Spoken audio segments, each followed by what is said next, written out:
Muchísimas gracias a la señora ministra por sus palabras e intervención. A continuación, observaremos un video, el cual es introductorio a la temática.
Como bien lo indicaba la ministra, hoy contamos con la presencia del señor Pedro, quien trabaja en el sector de educación de la UNESCO en París desde 2010. Ahí lidera el servicio de asesoramiento en políticas educativas, incluyendo las revisiones de las políticas nacionales, así como estudios comparativos internacionales, las actividades de desarrollo de capacidades y políticas docentes, y finalmente, la línea de trabajo sobre tecnología y educación. Con anterioridad, trabajó en el Centro de Investigación e Innovaciones Educativas de la OCDE, donde, como analista político senior, fue responsable de proyectos como Teaching and Learning International Survey y New Millennium Learners Project. También dirigió las revisiones de la investigación educativa en los países de la OCDE y el proyecto sobre innovación sistémica en educación. El señor Pedro se licenció en Educación de la Universidad Autónoma de Barcelona y obtuvo un doctorado con una tesis sobre educación comparada en la UNED de Madrid. Posteriormente, realizó estudios postdoctorales en políticas públicas comparadas en el Instituto de Educación de la Universidad de Londres. Además, es catedrático de Políticas Comparadas de Educación en el Departamento de Ciencias Políticas de la Universidad Pompeu Fabra de Barcelona, donde se ocupó de la dirección de su programa de calidad. Previamente, fue vicerrector de Investigación Educativa e Innovación de la Universidad Oberta de Cataluña, la primera universidad pública europea que ofreció sus cursos únicamente por Internet. Sus libros más recientes son Are the New Millennials Learners Making the Grade? Technology Use and Educational Performance in PISA. Inspired by Technology, Driven by Pedagogy. Tecnología y Educación, lo que funciona y por qué. Connected Minds, Technology and Today's Learners. Y Le Numérique en Chance pour l'école. Señor Pedro, adelante. Bueno, es un placer estar aquí, digamos, con todos ustedes. Quiero agradecer, en primer lugar, las gestiones realizadas para facilitar mi estancia aquí y poder compartir con ustedes este rato. En primer lugar, a la Fundación Telefónica, también a la Fundación Omar Dengo, con la que me une, ¿verdad?, una cierta historia de cooperación, y, no en último lugar, con el Ministerio de Educación. Solo tengo una queja, solo tengo una, y es que hoy en el desayuno del hotel no había gallo pinto, y entonces, claro, como cada vez más me estoy acostumbrando a ello, lo he hecho en falta, ¿verdad? Eso es la única queja que tengo. Por lo demás, ojalá pueda volver, ¿verdad?, y compartir ratos con ustedes como el que hoy vamos a tener. Miren, Yo estoy muy contento de estar aquí representando a la UNESCO fundamentalmente por dos razones. La primera es porque la próxima semana la UNESCO, como lo ha hecho en los últimos 5 años, celebra la Semana del Aprendizaje Móvil, algo que iniciamos 5 años atrás, cuando los celulares todavía, probablemente muchos de ustedes ni se acuerden, ¿no? Tenían una pantallita muy pequeña y en la que apenas se podía hacer nada más que escribir textos y hacer llamadas. Entonces, la UNESCO consiguió poner en la agenda política de muchos países el aprendizaje móvil, es decir, la utilización de esos dispositivos, entonces sencillos comparados con los que tenemos hoy, ¿verdad?, con fines educativos. Bien, en esta semana yo me ocupo en concreto de la organización de un foro político sobre el aprendizaje móvil y ahí tendremos la fortuna de contar una vez más con la presencia de una nutrida delegación de Costa Rica, a la que, por cierto, y esta es la segunda razón por la que estoy muy contento de estar aquí, y es porque bien recientemente, el pasado mes de enero, la UNESCO concedió el más importante premio que la UNESCO tiene en materia de tecnología y educación a la Fundación Omar Bengo y, en definitiva, pues a los esfuerzos que realiza el país. Ustedes pueden pensar que, lógicamente, que siempre se puede hacer más, que las cosas se pueden hacer siempre mejor, pero oigan, a la UNESCO le conviene mucho tener, digamos, en su portafolio, ¿verdad?, experiencias como esta de las que todos podemos aprender. Por tanto, muy contento. Ahora ya, sin más introducción, voy a entrar en materia y voy a dar primero las malas noticias. Sí, bueno, creo que la mayor parte de ustedes, quizás no todos, han vivido situaciones cuando eran escolares como la que vemos reflejada en esta pantalla, ¿verdad? En realidad es una situación bastante frecuente en las escuelas, yo diría, de todo el mundo. ¿Y qué quiere que le diga? No estamos tan mal, ¿verdad? Es decir, estamos aquí, tenemos trabajo, podemos interpretar el mundo, nos relacionamos bien con las personas a las que queremos e incluso respetamos a las que no queremos tanto también. Oiga, no nos ha ido tan mal, ¿no? Entonces, si esto ha funcionado tan bien hasta ahora, ¿por qué necesitamos cambiarlo? Bueno, les dejo ahí la pregunta. Yo tengo muchas respuestas. Entre otras cosas, y de eso venía a hablar hoy, yo creo que el contexto que hoy tenemos no es el contexto que yo tuve cuando era un escolar en los años 70 en España. No es el mismo. Para empezar, hacer de profesor, como el de la fotografía que tienen aquí, es hoy extremadamente más difícil que lo era en la época en que yo iba a la escuela. Ayer recordaba unas estadísticas muy importantes. Cuando yo iba a la escuela, en fin, hace muchos años de estos, ¿verdad?, el profesor o la profesora entraban en clase, nosotros nos poníamos de pie. Cuando él o ella se sentaba, nosotros nos sentábamos y la clase empezaba. Hoy las últimas estadísticas que tenemos nos demuestran que en la región, para que una clase de secundaria de alumnos de 12 años de edad efectivamente empiece, se destinan aproximadamente por término medio 12 minutos a conseguir una situación calmada, en la que los alumnos y las alumnas estén sentados, ¿verdad?, y listos para empezar a trabajar. Por término medio, ustedes me dirán, no, esto no pasa en mi escuela. Bueno, seguro que no, pero habrá otras en las que serán quizá 18 o 20 minutos, ¿no? En un país no muy lejano de aquí, en Brasil, esa cifra asciende a 16 minutos. En 12 años, y muchos más a la edad de 15 años, ¿verdad? Entonces, bueno, está claro que hoy es mucho más difícil, pero además no solo porque los alumnos están cambiando, sino también porque las necesidades del contexto, los trabajos, y creo que aquí tenemos una buena representación de empresas que están en el sector de las tecnologías.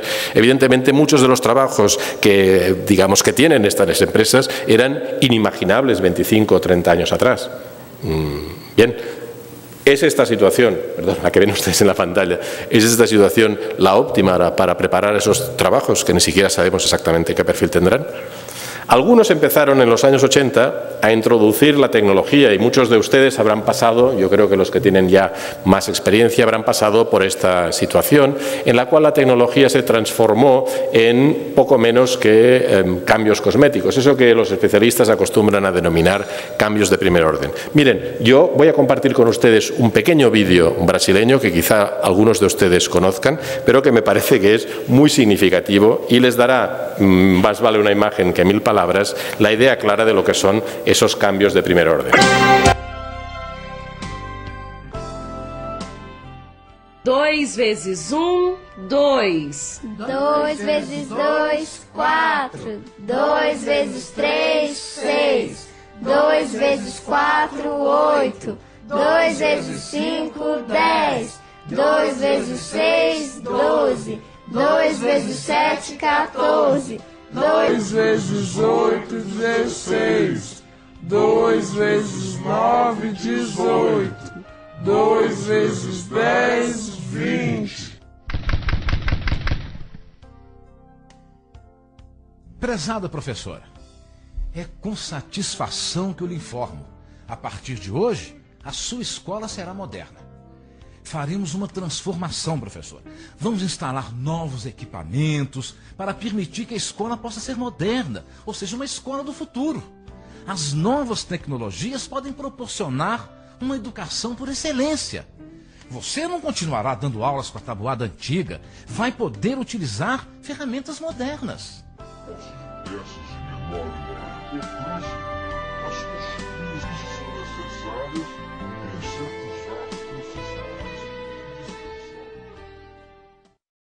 All systems operational.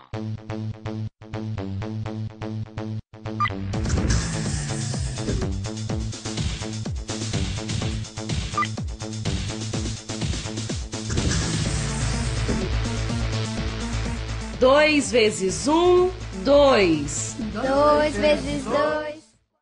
No hace falta continuar, ¿verdad? Es decir, yo creo que el mensaje está más que claro. Y recuerdo además que la otra vez que estuve precisamente en Costa Rica utilicé también este vídeo que sigue siendo extremadamente vigente. Por desgracia, en realidad, esos cambios de primer orden lo que significan es que hemos gastado una enorme cantidad de recursos, muchas veces recursos públicos, incluso de sangre, sudor y lágrimas por parte de los docentes y de los técnicos que están detrás para terminar haciendo lo mismo, es decir, matando moscas a cañonazos, se podría decir, ¿verdad? Es decir, bueno,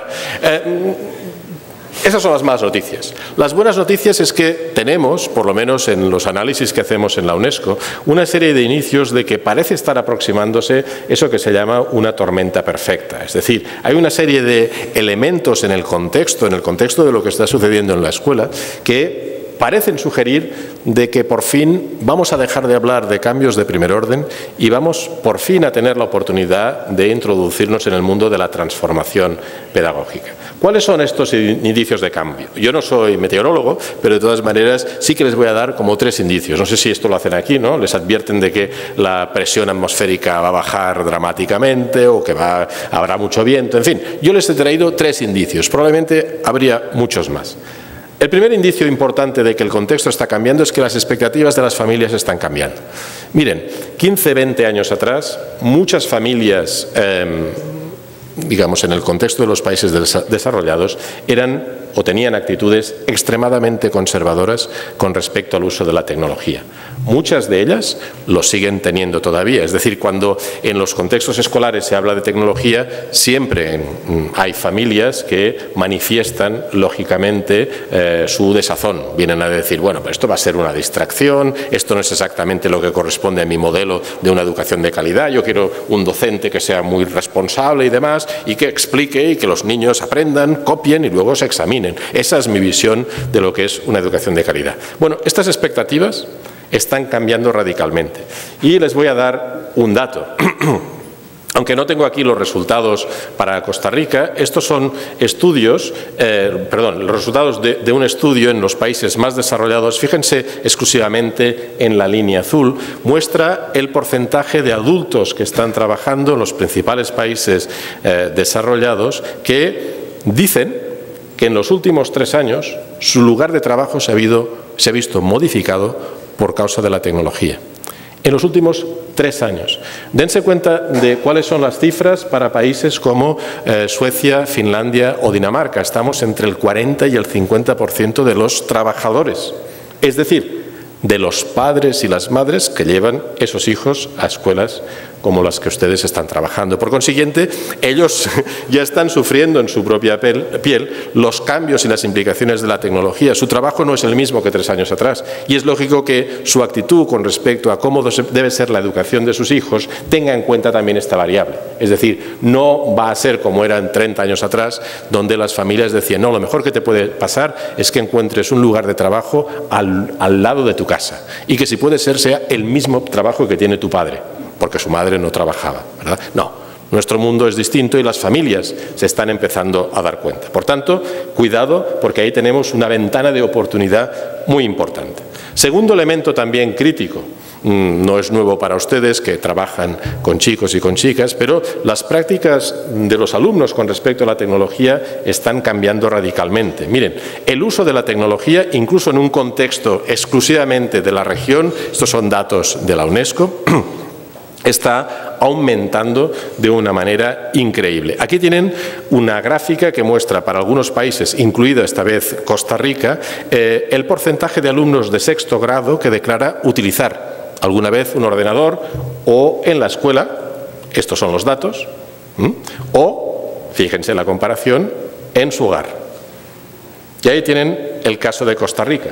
Fíjense, bueno, quizás no se vea muy bien por lo que es la pantalla, pero estamos hablando, son datos del 2013, estamos hablando aproximadamente de un 75% de alumnos de 6º grado de edad, de 6º grado en la escuela, 75% que en Costa Rica dicen utilizar por lo menos una vez digamos, el ordenador en el hogar, 75%. Esa cifra baja un poco significativamente lo que sería el uso escolar y estamos hablando probablemente del 50 y tantos %. Pero esa es la realidad de Costa Rica, ¿no? No estamos hablando de la media de la OCDE, no, estamos hablando de Costa Rica en 2013. En segundo lugar, muy importante también, esto no era nuevo para ustedes, lo que sí tal vez lo sea más, es que ustedes pueden pensar que cuando hablamos del uso de la tecnología en el hogar, bueno, lo que hacen los chicos y las chicas básicamente es Facebook, juegos, música, vídeo. No, miren, los alumnos también utilizan esa tecnología que tienen en casa para hacer las labores, las tareas escolares. Y el ejemplo, aquí lo tienen, esa es la media de los países. Disculpen que quizá no se vea muy bien, pero he colocado en color verde la cifra correspondiente a Costa Rica. Ahí tenemos aproximadamente en torno a un 80% de los alumnos de 6º grado dicen utilizar la tecnología para realizar las tareas escolares en casa. ¿Qué hacen? Si lo hacen bien, si se limitan a plagiar, si se distribuyen la tarea entre varios y luego la juntan para trabajar menos, eso no lo sabemos, ¿de acuerdo? Eso no lo sabemos. Cuidado que deberíamos saberlo, ¿verdad? Pero no lo sabemos, pero ahí está. Por tanto, segundo elemento muy importante, los alumnos se han apropiado ya de esas tecnologías y no solo se dedican a Facebook. Se dedican también a dar salida a los problemas que ustedes creen que les seguimos planteando, ¿verdad? Como si fueran realmente tareas ingentes, cuando en realidad, tal vez gracias a la tecnología, las resuelven en un instante. Tercer elemento del contexto. Miren, cada vez hablamos menos de los dispositivos. Menos. Quizá, de nuevo, una imagen vale más que 1000 palabras. Aquí la tienen. Esta imagen, que era una imagen típica en América Latina, en la región, nunca lo fue en Europa, por cierto, nunca lo fue en Estados Unidos, nunca lo fue en Canadá, aunque sí en algunos estados. Esta imagen ya forma parte del pasado. Ya no tenemos prácticamente iniciativas, ni en la región ni fuera de ella, donde nos dediquemos a repartir equipamientos. ¿Por qué? Bueno, por un cierto número de razones, pero quizá la más importante de todas ellas... Sí, muchas gracias. La más importante... Vamos acumulando agua aquí.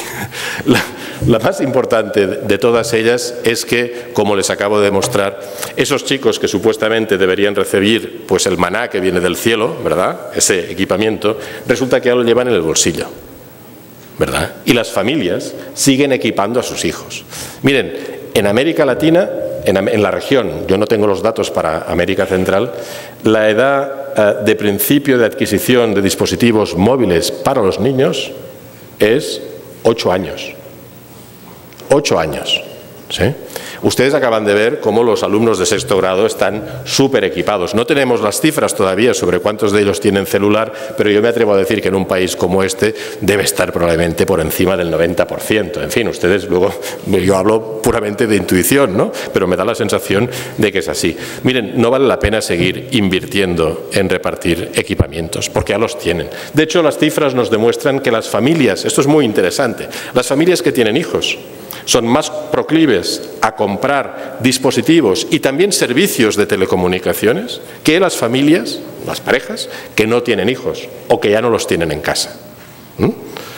Por tanto, digamos, una población hecha de familias que tienen hijos es una población que de una u otra forma está abocada por distintas razones. No crean que son solo el fruto de una reflexión muy seria sobre el potencial educativo. No, no.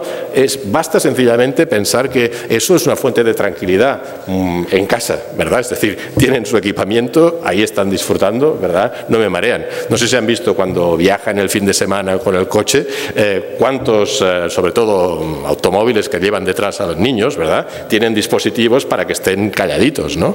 En fin, que me parece muy bien, ¿no? Yo no entro a criticar, pero quiero decir, no confundamos las cosas. La razón fundamental es básicamente tener digamos, un servicio de supervisión de la actividad de los alumnos, de los niños, perdón, y de las niñas, más que no una entrada en el mundo estrictamente educativo, ¿no? No se compra por esa razón.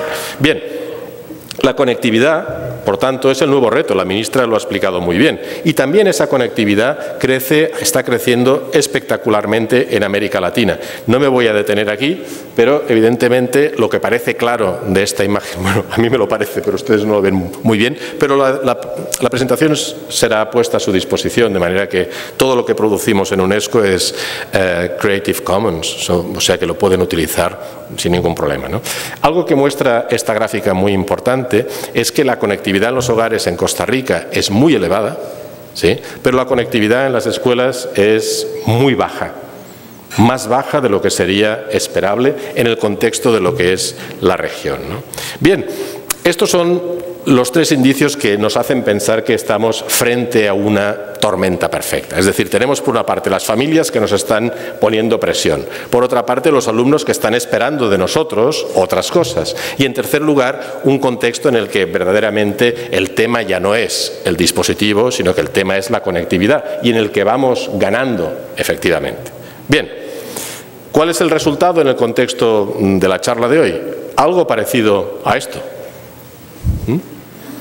Algo parecido a esto, es decir, esto no tiene nada que ver con UNESCO, son los Simpson, yo creo que son muy conocidos, es una imagen muy antigua, pero que demuestra que algunos artistas, en este caso digamos los guionistas de los Simpson, pueden prever con mucha frecuencia situaciones que son extremadamente difíciles. En esta imagen yo les podría decir hay 3 errores, probablemente haya más de 3.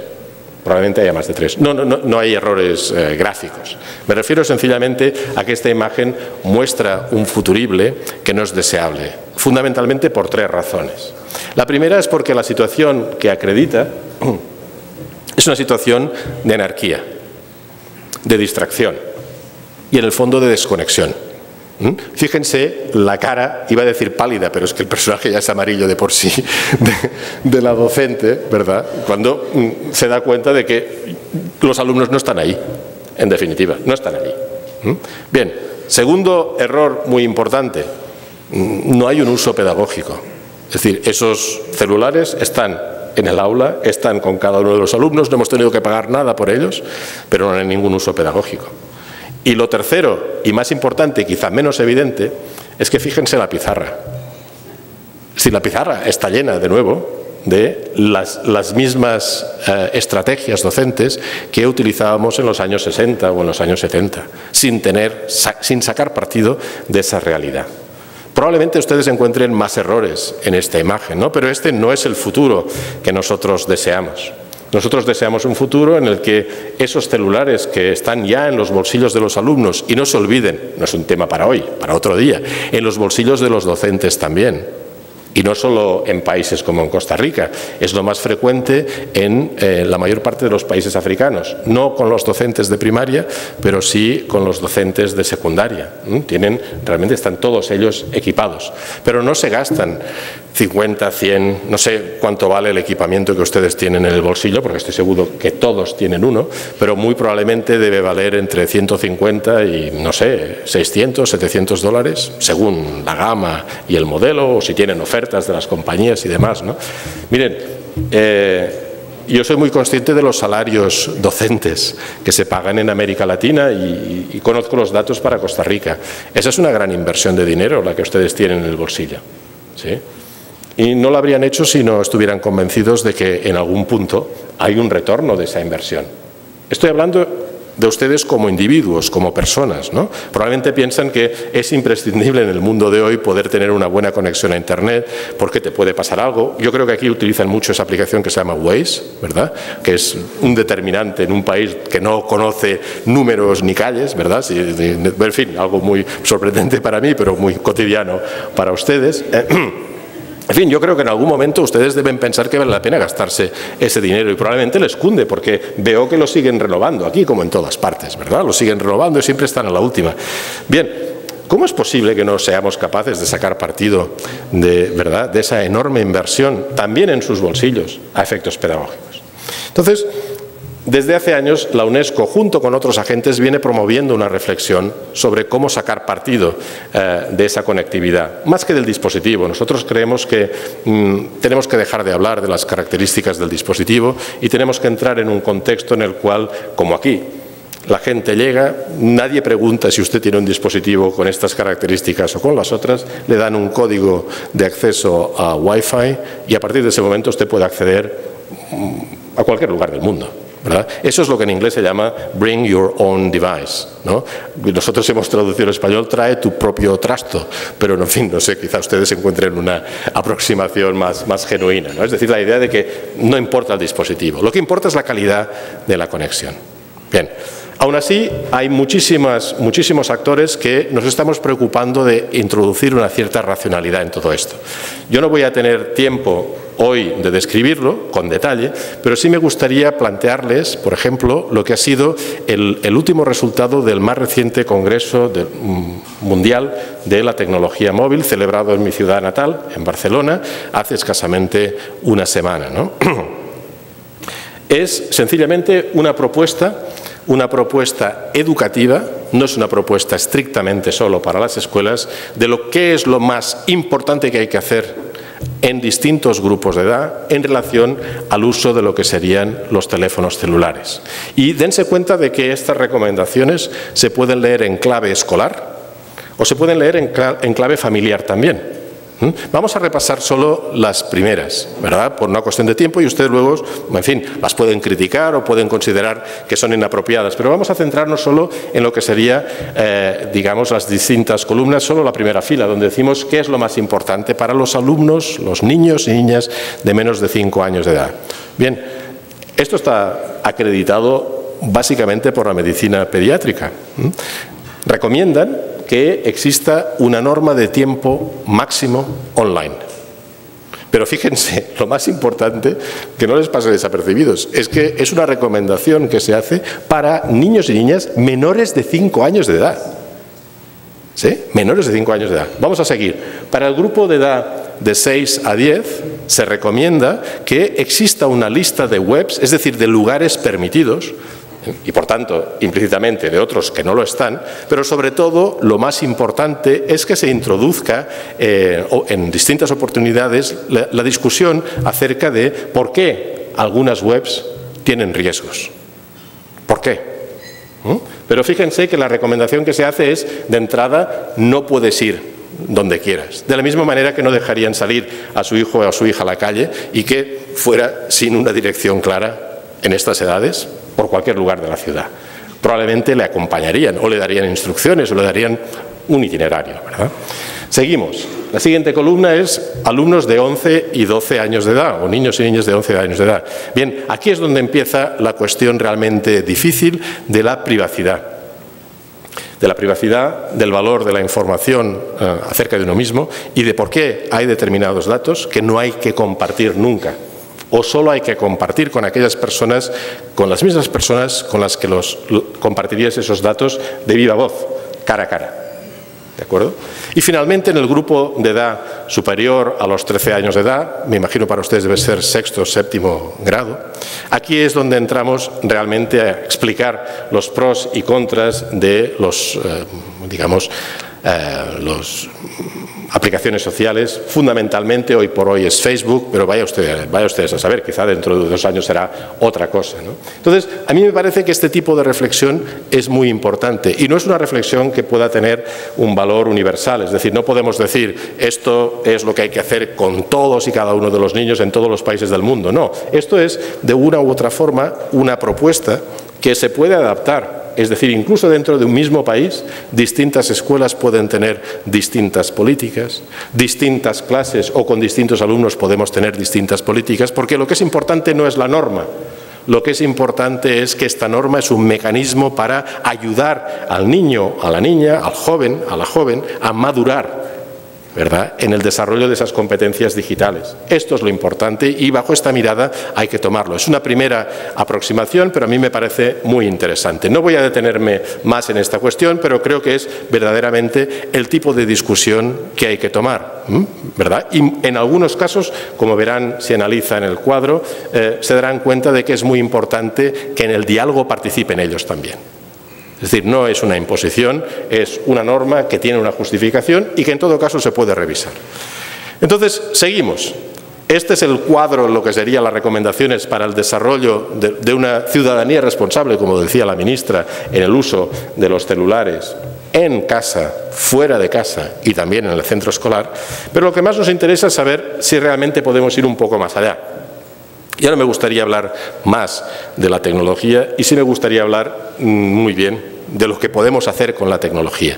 Y por eso, aunque ustedes pueden pensar que no hay que casarse con ninguna aplicación, lo cierto es que en nuestro discurso pedagógico y también en las políticas que seguimos sobre esta cuestión, la tecnología nos interesa menos que lo que hacemos verdaderamente cuando estamos conectados. Y eso tiene que ver mucho con las aplicaciones y, por extensión, los servicios que se nos ofrecen, ¿no? Y he querido traerles algunos ejemplos, no sé si son ya frecuentes aquí o no, pero de cómo, gracias a pequeñas aplicaciones, podemos optimizar nuestro tiempo e incluso podemos ir un poco más allá. Lo verán enseguida. Miren, no sé ¿cómo hacen ustedes para convocar reuniones de padres y madres en las escuelas, verdad? Normalmente a mí me llegaba un papelito, este está en inglés, pero a mí me llegaba en otra lengua, digamos, diciéndome que tal día, tal hora hay una reunión de familias. Bien, miren, hay una aplicación para esto, ¿verdad? Que en un contexto como el que cada vez vivimos más, donde a partir de los 6, 7 años de edad es cada vez más frecuente que el padre y la madre de ese mismo niño no vivan juntos, ¿verdad? Es importante utilizar una aplicación que sabemos positivamente que les llega a los dos, podemos tener un retorno, saber si van a venir o no, o por lo menos podemos saber si lo han leído o no, y no necesitamos que el niño cargue con un papel arriba y abajo. Simple, ¿verdad? Pero extremadamente eficiente. Otro elemento muy importante también es todo lo que tiene que ver con la comunicación profesional. En la columna de la derecha tienen servicios que muy probablemente, aplicaciones que muy probablemente todos ustedes conocen y usan. No sé si las de la izquierda, que son su equivalente estrictamente en el mundo profesional de la docencia, son tan frecuentes, pero dense cuenta de que estamos hablando, disculpen que no se ve bien en la pantalla, estamos hablando de esas aplicaciones que tienen también millones de usuarios en el contexto profesional educativo. Fíjense, por ejemplo, en el caso concreto de Edmodo, que probablemente sea hoy por hoy la aplicación educativa profesional más utilizada. Les invito luego a que los exploren. Segundo elemento importante también, tenemos nuevas herramientas de evaluación. No sé, la ministra se ha referido anteriormente al aprendizaje de lenguas extranjeras. Este es típicamente el feedback que recibimos cuando nos piden que hagamos una redacción en inglés, ¿verdad? Y el profesor o la profesora nos devuelve las correcciones. Esto es lo que me hacían a mí. Bien, lo podemos hacer distinto. No necesitamos lápiz y papel. Tenemos aplicaciones en las cuales una máquina, en realidad, un agente nos corrige el texto Y si no entendemos por qué nos subraya una determinada palabra o una determinada construcción, podemos escuchar a esa máquina o, si el profesor o la profesora lo desea, a ese profesor explicándonos por qué eso está mal y cuál sería la alternativa. ¿Saben qué es lo más importante de todo esto? Increíble. Que este tipo de aplicaciones, hoy por hoy, son todavía gratuitas. Pero vamos a ir un poco más allá. Ya no es herramientas, son entornos de evaluación que la tecnología nos hace más fáciles. Miren, antes era muy frecuente tener evaluaciones más o menos soportadas por la tecnología, vamos a decir, utilizando una hoja de cálculo Excel, ¿verdad?, que nos permitían un seguimiento longitudinal de los progresos de los alumnos. Luego empezamos a tener, hace aproximadamente 5 años, herramientas mucho más sofisticadas que permitían saber exactamente en qué áreas un determinado alumno no progresaba adecuadamente. Bien. Hoy por hoy, hacia donde vamos es a la utilización de tecnologías, ¿verdad?, que nos permiten, en definitiva, crear portafolios de cada uno de los alumnos. Es decir, no vamos a medir nosotros solo números para juzgar la calidad del aprendizaje. Vamos a tener un portafolio que viaja con el niño, que el niño, si cambia de escuela, si cambia de curso, viaja con él, en el cual él acredita cuál ha sido realmente su capacidad de producir, digamos, artefactos, de producir constructos que acreditan el nivel de sus aprendizajes. En definitiva, podríamos seguir indefinidamente con este tipo de herramientas. Y lo que voy a hacer ahora es mostrarles un escenario en el que yo creo es un escenario que tiene su complejidad, pero que es un escenario en el cual todas las piezas tecnológicas que aparecen están disponibles en el mercado. Mejor dicho, llevan ya en el mercado aproximadamente más de 4 años. Todas se pueden adquirir y los precios desde entonces han ido bajando dramáticamente. Pero lo que es importante de este escenario es que, por favor, no vean este vídeo como un vídeo estrictamente sobre tecnología. Véanlo como lo que es, un vídeo que hace una propuesta pedagógica original que sería mucho más difícil de hacer si esas herramientas tecnológicas y esos servicios no estuvieran disponibles. Y por eso hablamos en este caso de cambios de segundo orden, es decir, de cambios que modifican las formas de trabajo escolar. Vamos a verlo en un instante.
Bueno, ya lo han visto bonito, ¿verdad? Es decir, esto es la imagen más, digamos, cierta de lo que debe ser la alegría de aprender, ¿verdad? The joy of learning. A mí me parece muy, muy interesante. Insisto, hagan por un momento abstracción del equipo, de las aplicaciones que han visto. Insisto, todo esto sería realizable. Y ahora vamos a hacer una segunda lectura de este vídeo desde una perspectiva estrictamente pedagógica. Y se van a dar cuenta de que lo que la investigación empírica acredita que son los 3 elementos fundamentales de un buen aprendizaje están ahí. En primer lugar, el aprendizaje personalizado, gracias precisamente a una determinada aplicación, en este caso vinculada a una plataforma. Importan poco los detalles técnicos. Lo que importa es que cada alumno recibe de una u otra forma la dosis, el tratamiento, la actividad que le conviene a su propio ritmo e incluso a su propio interés. Primer elemento. Segundo elemento, puede parecer contradictorio, sin embargo, la investigación nos acredita que es muy importante, el aprendizaje cooperativo. Es decir, la idea de que se aprende mejor confrontando perspectivas con otros compañeros y compañeras, en las que a veces uno desarrolla el papel de experto y otras el de aprendiz, y en definitiva, creando una comunidad de aprendizaje. Segundo elemento. Y tercer elemento, muy importante también, el hecho de que cualquier actividad que desarrolla el alumno recibe un feedback inmediato. Desde luego, nada mejor que un feedback cualitativo, ¿verdad?, cuando es una persona el que te lo ofrece. Pero es muy importante también que cosas simples que puede hacer una máquina no las tenga que hacer yo, ¿verdad? Y esto es lo que vimos también. Pero aparte, el vídeo fue también muy prolijo en otros elementos que me parecen que forman parte ya de lo que sería el presente de los sistemas educativos más avanzados. Para empezar, el aprendizaje ubicuo, es decir, esta idea de que la tecnología permite el tránsito fácil entre el aprendizaje en el salón de clases y lo que serían las labores, las actividades de aprendizaje también en casa, a veces, en este caso, junto a un adulto. Segundo elemento muy importante, la conexión con la comunidad y, evidentemente, la conexión con el conocimiento experto, sin necesidad de tener que tomar un autobús, hacer un largo viaje, etcétera, etcétera. No, hay cosas que se pueden hacer muy bien, perfectamente, como la ministra demostró al principio, gracias a la tecnología.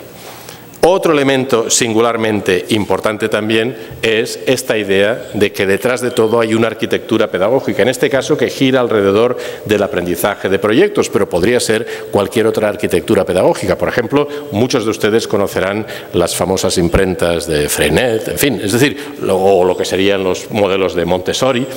Cualquiera que sea la pedagogía que convenga en cada momento, lo cierto es que está detrás de esta aproximación en la cual la tecnología se convierte en una ventana de oportunidad. No hablemos más de la tecnología, hablemos de lo que queremos hacer gracias a la tecnología, ¿verdad? Entonces, volviendo al tema de la utilización de los dispositivos móviles, en particular de los celulares, a mí me parece muy acreditado, y lo hemos escrito en más de una oportunidad en la UNESCO y también en la OCDE, que esa utilización permite 3 enormes ventajas. La primera, muy sabida pero acreditada de nuevo empíricamente, es el aumento de la motivación.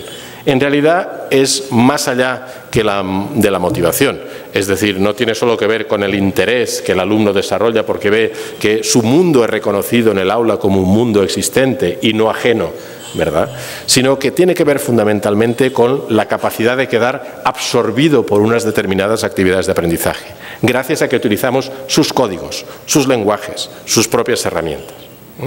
Primero, motivación. Segundo elemento muy importante, no sé si tienen aquí en Costa Rica 7-Eleven, pero si no, en fin, son esos supermercados que están abiertos 24 horas del día, ¿verdad?, 7 días a la semana, quizás aquí tengan otro nombre. Eso es lo que hace, digamos, la vida, digamos, conveniente para muchos de nosotros, ¿no? Cuando llegamos tarde a casa, etcétera, etcétera, siempre sabes que está abierto y puedes ir, ¿verdad? Bien, yo creo que este es el segundo elemento que la utilización de los celulares nos permite. Es decir, nos hace las cosas, muchos elementos del aprendizaje, mucho más convenientes y nos permite ser más productivos. Se lo reservaba para el final, pero sepan que esta presentación que están viendo con los vídeos está ya disponible. Luego verán el vínculo, ¿verdad?, para que la puedan descargar inmediatamente. Eso es hacer las cosas convenientes. Ya no tienen que tomar fotografías ni notas de esta presentación porque saben que en cualquier momento la pueden descargar. O lo que es más interesante, pueden ser incluso más productivos gracias a la tecnología, porque si tienen que hacer una charla, como esta presentación es abierta, ustedes pueden reutilizar las slides que deseen, pueden reconstituirlas, pueden sencillamente cambiar los colores, pueden hacer lo que quieran de una u otra forma, pero no tienen que empezar desde cero, pueden partir desde algo que ha sido hecho especialmente para ser compartido con ustedes. Y este es el mensaje implícito en el fondo. Podemos ser más productivos si damos por hecho que el conocimiento no pertenece a nadie en particular, sino que es un bien común. Y esa es la idea con la que nosotros trabajamos. Y el tercer elemento, como han visto en este vídeo también, es que bajo determinadas circunstancias, a las que me voy a referir ahora en la parte final de esta charla, es posible, gracias a los dispositivos celulares, tener ventanas de oportunidad para una verdadera transformación pedagógica. Fíjense lo distinta que es esta imagen de la primera que les mostré, ¿verdad? Donde se veía ese profesor haciendo preguntas. Aquí no vemos ni siquiera al profesor. Probablemente está, pero en este caso vemos a un grupo de niños y de niñas que están absolutamente enfrascados en una actividad que está soportada por la tecnología. Pero todo esto requiere una única condición.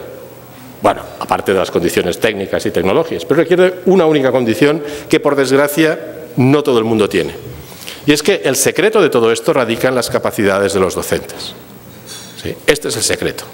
Miren, si de alguna cosa estamos seguros, es que no en todas partes los docentes son igualmente proclives al uso y a la aceptación de la tecnología y en particular de lo que serían los celulares, pero también muy interesante, en no muchos países los propios alumnos son también proclives a este uso. Miren, aquí les muestro, de nuevo, una pequeña gráfica donde lo más interesante es el cuadrante que está a la izquierda superior, porque muestra la situación ideal de un país. Aquella situación en la cual tanto los docentes como los alumnos son partidarios de un uso intensivo de la tecnología en el aula. Y esto, por desgracia, estos son datos que nos vienen de la Unión Europea, esto, por desgracia, en el contexto de la Unión Europea, solo lo cumplen dos países, que son Dinamarca y Noruega. En la mayor parte de los restantes países, generalmente tenemos menos de un 50% del profesorado, estamos hablando de la secundaria, menos de un 50% del profesorado partidario de la utilización de la tecnología. Esa es la realidad. Eso no significa que en todos esos países no haya verdaderos abogados, ¿verdad? Casi con esfuerzos quijotescos para tirar adelante la tecnología, pero estamos hablando de la mayoría de la gente. Lo que queremos no es tener un docente en cada escuela que hace las cosas de acuerdo con los parámetros de la sociedad del conocimiento. Lo que queremos es un cambio sistémico. Y nunca lo conseguiremos si no tenemos como mínimo el 50% de los docentes y de los alumnos partidarios de esta utilización. Entonces, lo que voy a hacer ahora es mostrarles precisamente la realidad. Hasta ahora les hemos mostrado un vídeo del pasado, les he mostrado un vídeo que pueden calificar un poco de pedagogía ficción, si ustedes quieren, pero insisto que esas tecnologías están disponibles. Ahora les voy a mostrar un vídeo con personas reales, sacadas de un entorno escolar real, de uno de estos países, que es Noruega. Y van a escuchar lo que dicen. Este es un vídeo que tiene apenas un año de edad. Entonces, tenemos ahora, voy a pedir a los técnicos, por favor, un poco de ayuda, porque en el vídeo estos profesores y estos alumnos hablan en noruego. Hay subtítulos en inglés, pero yo, para facilitar las cosas, lo que voy a hacer es pedir a los técnicos que dejen el sonido para que puedan oír un poco el original, pero que bajen el sonido, ¿verdad?, para dejarme que yo les haga una traducción simultánea más o menos rápida, ¿no?, que facilite un poco la comprensión. ¿Les parece bien? ¿Sí? Bien, vamos ahí.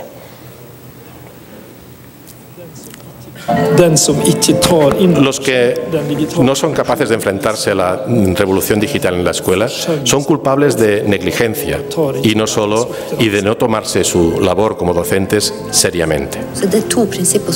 Estamos de acuerdo en dos principios. La educación es muy importante y la tecnología tiene que ser parte de ella. Si los docentes no adaptan sus métodos a cómo nosotros vivimos nuestras vidas, no hay nada con lo que yo me pueda identificar.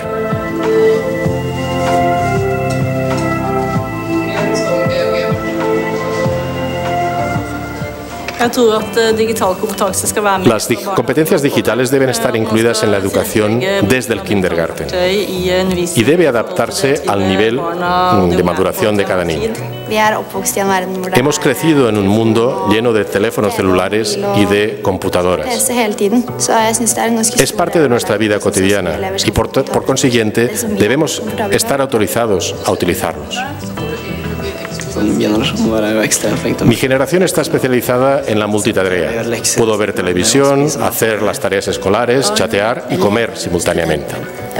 Los niños, alumnos y estudiantes son nuestro grupo target. Pero nada puede suceder si no tenemos a los docentes. Son nuestros partners. Cuando utilizamos computadores nos damos cuenta de que algunos alumnos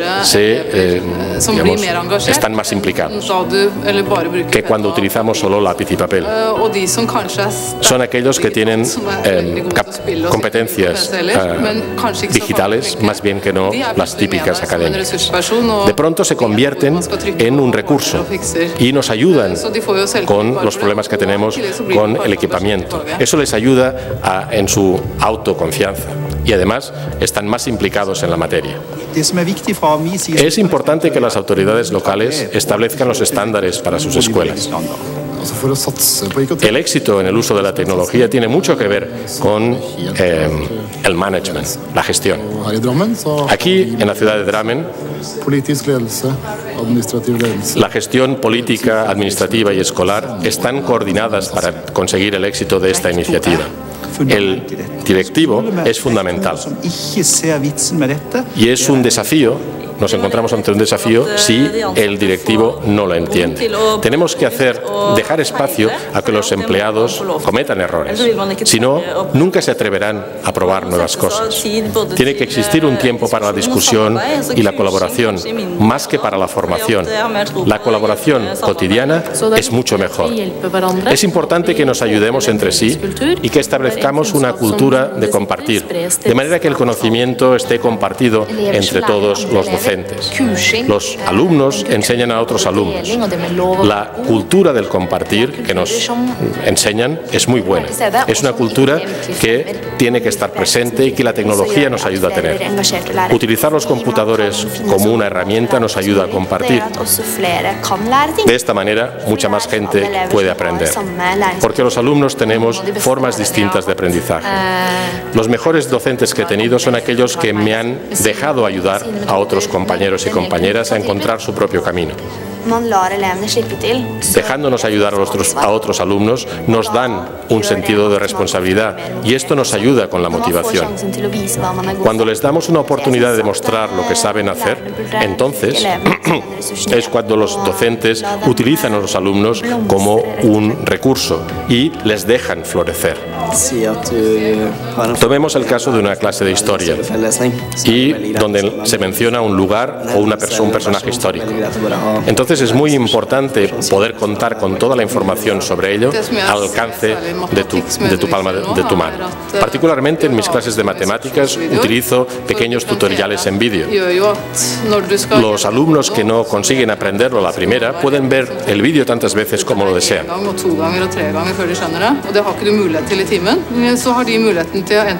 Pueden sentarse y verlo en clase con sus auriculares o cuando estén en su casa haciendo las tareas escolares. La tecnología nos da un mundo de posibilidades. Tenemos que mirar mucho más a las posibilidades que a las limitaciones que contiene y utilizar menos energía en apagar la conexión y ese tipo de cosas. But the teacher does not have to be as good with the technology as the children are and can never be as good. Los docentes no tienen por qué ser más diestros en el uso de la tecnología que los alumnos, ni nunca lo serán. Los docentes no tienen que ser más expertos que los alumnos en tecnología. Los docentes tienen que ser expertos en aprendizaje. Creo que la tecnología es un importante factor de motivación y de variación, porque gracias a una educación diversificada se aprende mucho mejor. Estamos convencidos de la gran heterogeneidad de las múltiples prácticas existentes, de las distintas aproximaciones metodológicas. No hay dos personas iguales. No hay ninguna clase en la que solo pueda existir un único plan de lección. No hay ningún día que sea igual al siguiente. Y el centro escolar ha tomado un punto de vista: estar abierto a distintas formas de hacer las cosas. La suma de ese hacer es lo que producirá excelentes resultados. Este es nuestro punto de vista y no hay ninguna otra respuesta. Bien, yo creo que acaban de ver un vídeo. Disculpen que mi traducción a veces no es muy fidedigna, ¿verdad? Y a veces me he ido un poco por ahí, pero yo creo que queda muy claro cómo en una sociedad en la que tanto docentes como alumnos son proclives al uso de la tecnología, hay que considerarse mutuamente como recursos y los dos mostrar esa capacidad de aprender. Y ahora ya voy terminando. El secreto de todo esto no está tan solo, como nos recordaba muy bien, en el papel de los directivos, sino que está por encima de todo en el principio de todo, que son las capacidades de los docentes. Miren, en todos los países se han hecho grandes esfuerzos para formar a los docentes en el uso de la tecnología. Y sin embargo, cuando les preguntamos a los docentes de secundaria en qué áreas creen que la formación sigue siendo inadecuada para sus necesidades, miren en el contexto de los países desarrollados que nos responden. En primer lugar, aunque no se ve ahí muy bien, la formación que reciben para el tratamiento de alumnos con necesidades educativas especiales en el aula es inapropiada. Pero en segundo y en tercer lugar, nos hablan de que las formas de formación que tienen en el uso de la tecnología, tanto a nivel de gestión como a nivel pedagógico, no dan respuesta a sus necesidades. Y esto no será porque los países no hayan invertido dinero, sencillamente porque las fórmulas que estamos utilizando son fórmulas probablemente del siglo XIX. Miren, voy a darles algunos datos que yo creo que son muy interesantes y con esto voy a terminar la presentación.